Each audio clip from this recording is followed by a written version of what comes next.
de ce sujet par rapport au développement de l'agriculture?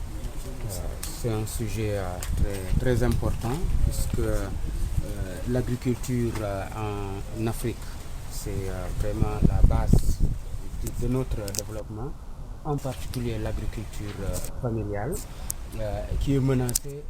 par plusieurs contraintes, mais celle relative au changement climatique, je veux dire actuellement et dans le futur, est une des principales contraintes, donc qui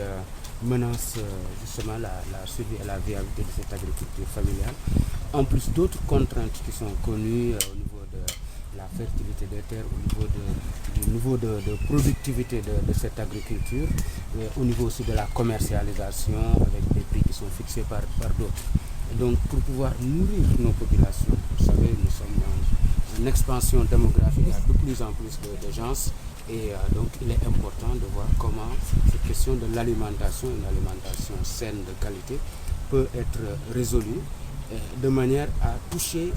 le maximum de Sénégalais. 2 tiers des actifs dans nos pays vivent en milieu rural et s'activent autour de l'agriculture et de tout ce qui est associé. Donc c'est extrêmement important. Donc nous avons collaboré avec la Fondation Friedrich Ebert de longtemps pour voir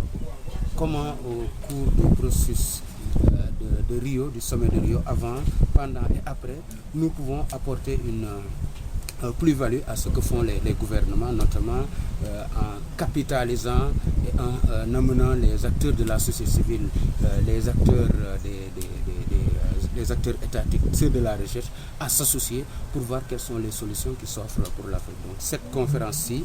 est dans ce cadre-là et s'intéresse au principal levier de transformation des économies africaines, qui est l'agriculture, pour voir comment nous pouvons rester résilients, comment nous pouvons en faire un secteur gagnant en répondant aux défis du changement climatique. Nous avons donc regroupé beaucoup d'acteurs pour échanger sur les pratiques, voir qu'est-ce qu'on peut en tirer pour nourrir les stratégies et les politiques au niveau local, au niveau national, mais aussi à l'échelle de la CEDEAO.